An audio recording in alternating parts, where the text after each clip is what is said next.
Selamat malam Bapak dosen dan teman-teman. Izinkan kami untuk mempresentasikan hasil diskusi kami. Pertama-tama, izinkan saya untuk memperkenalkan diri. Perkenalkan, nama saya Nikade Fitriana Pratiwi, absen 22, dan rekan saya Nikade Sintia Devi, absen 17. Untuk materi yang pertama akan dijelaskan oleh saya sendiri, yaitu agen penjualan dan kantor cabang. Kegiatan agen ialah memamerkan barang dagangan dan menangani pesanan pelanggan. Mereka tidak mempunyai persediaan untuk memenuhi pesanan pelanggan ataupun untuk menangani kredit pelanggan. Biasanya pencatatan akuntansi yang dibutuhkan untuk kegiatan agen ini hanya penerimaan dan pengeluaran kas yang diperlukan sama seperti sistem kas kecil atau petty cash. Kantor cabang memiliki persediaan melakukan penjualan kepada pelanggan, menangani kredit pelanggan, menagih piutang, mencatat biaya yang terjadi, dan kegiatan-kegiatan lain yang dilakukan suatu perusahaan. Kegiatan kantor cabang yang besar kebanyakan merupakan hasil dari penggabungan usaha, di mana perusahaan yang survive membuka kantor cabang untuk membantukan dalam operasi perusahaan-perusahaan gabungan yang telah dibubarkan. Materi yang kedua yaitu laporan pembukuan agen penjualan. Agen tidak memerlukan sistem akuntansi yang lengkap untuk mencatat kegiatan-kegiatan terbatas. Biasanya, pencatatan penerimaan dan pengeluaran kas sudah cukup untuk akuntansi agen. Pencatatan atas kegiatan agen harus dilakukan oleh sistem akuntansi pusat. Apabila informasi rinci mengenai agen tidak terlalu diperlukan, perjalanan untuk mencatat kegiatan agen sebagai berikut. Pertama, pembentukan modal kerja agen. Modal kerja agen dikeluarkan sebesar 5 juta pada kas sebesar 5 juta untuk mencatat transfer kas ke agen. Yang kedua, transfer persediaan contoh kepada agen. Persediaan contoh agen sebesar 9 juta dan untuk barang dagangan atau pembelian 9 juta untuk transfer barang dagangan contoh ke agen. Yang ketiga, penggantian dana modal kerja agen pada akhir bulan atau tahun.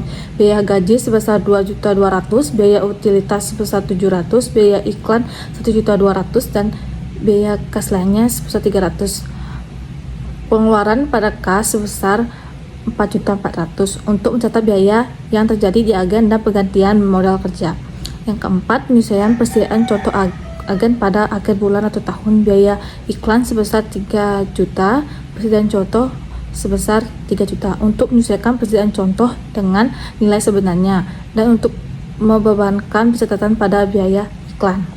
Ayat jurnal untuk sistem pencatatan agen yang lebih luas berikut ini. Jurnal ini memerlukan aktiva tetap agen penjual neon secara terpisah.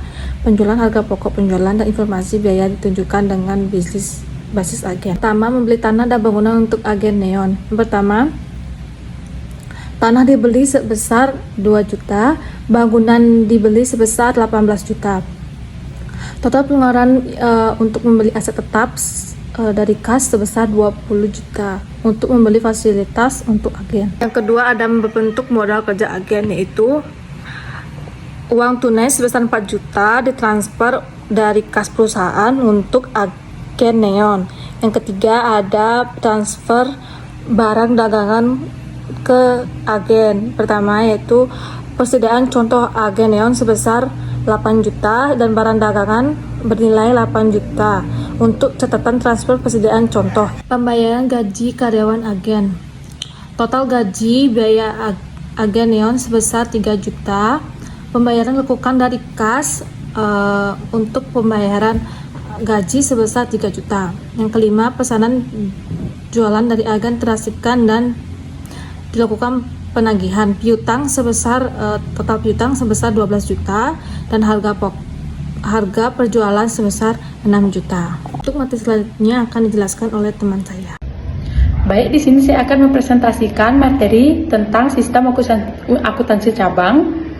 Sistem akuntansi cabang adalah prosedur yang direncanakan untuk mencatat, memantau, dan melaporkan transaksi serta kinerja keuangan dari cabang-cabang perusahaan. Sistem ini penting bagi perusahaan yang memiliki beberapa cabang di bagian lokasi agar setiap cabang dapat mengelola operasional secara efektif dan melaporkan data yang akurat ke kantor pusat. Tujuan sistem akuntansi cabang Yang pertama ada pemantauan keuangan, mengelola data keuangan dari masing-masing cabang secara terpisah. Yang kedua ada konsolidasi laporan, menggabungkan laporan dari setiap cabang untuk melihat kinerja total perusahaan. Yang ketiga ada pengendalian operasional, mengadakan kegiatan di setiap cabang agar tetap sesuai dengan kebijakan perusahaan. Baik, dan selanjutnya prosedur pembuatan laporan akuntansi cabang. Prosedur pembuatan laporan akuntansi cabang, yang pertama ada kumpulan data keuangan cabang, mengumpulkan data seperti penjualan, pembelian dan biaya operasional. Yang kedua ada rekomendasi data cabang, membandingkan catatan keuangan cabang dengan catatan kantor pusat untuk memastikan data akurat.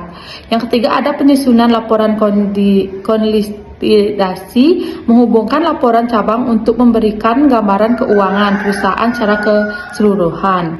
Transaksi antara kantor pusat dan cabang, transaksi antara kantor pusat dengan suatu usaha eksternal lainnya dicatat dengan prosedur akuntansi kantor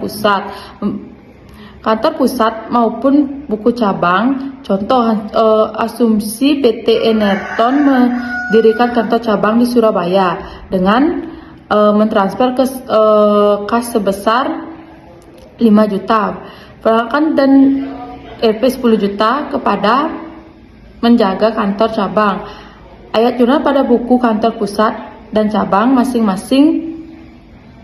Cabang Surabaya 15 juta, kas 5 juta, peralatan 10 juta, dan buku kantor cabang kas 5 juta, peralatan 10 juta, kantor pusat 15 juta.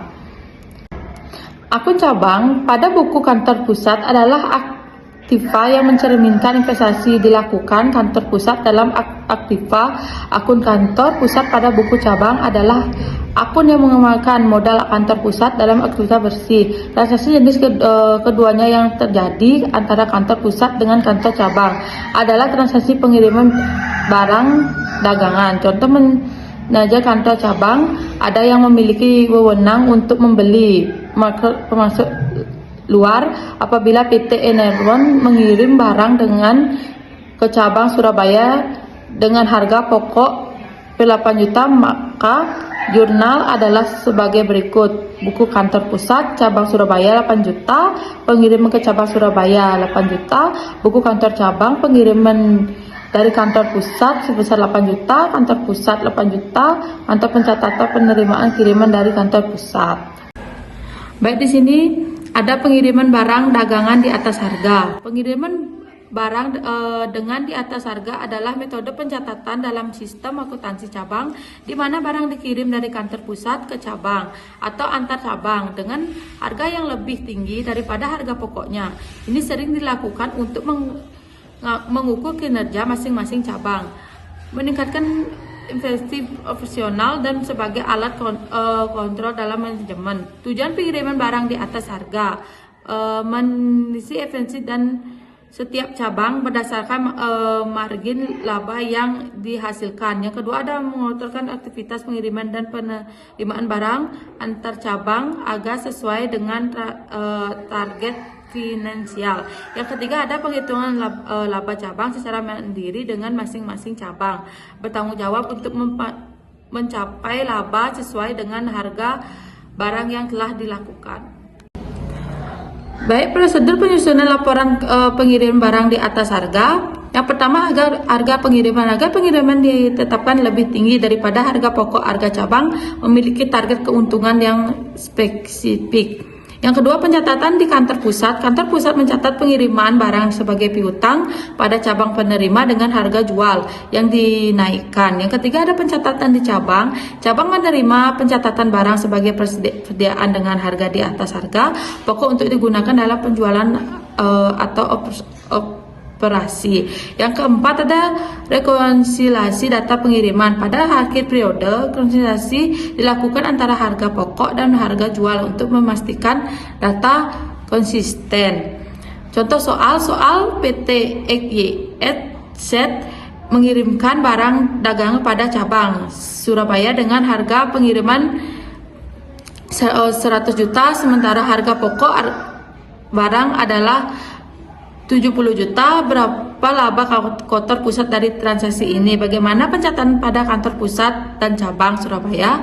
Jawabannya, perhitungan laba sama dengan harga pengiriman, harga pokok sama dengan 100 juta dikurang 70 juta sama dengan 30 juta. Baik, kesimpulannya, kantor agen dan kantor cabang memiliki perbedaan signifikan, dapat fungsi dan otonomi kantor agar bertugas mencapai pembeli dan menerima pesanan tetapi tidak melakukan transaksi penjualan langsung atau menerima pembayaran. Semua aktivitas dikelola oleh kantor pusat. Sebaliknya, kantor cabang memiliki wewenang lebih besar termasuk melakukan penjualan langsung pada konsumen dan mengelola stok barang. Mereka juga menyusun laporan keuangan terpisah untuk transaksi yang dilakukan keduanya, berfungsi untuk memperluas jangkauan pemasaran perusahaan namun dengan model profesional yang berbeda. Sekian presentasi dari saya. Bila ada kesalahan kata mohon dimaafkan. Terima kasih.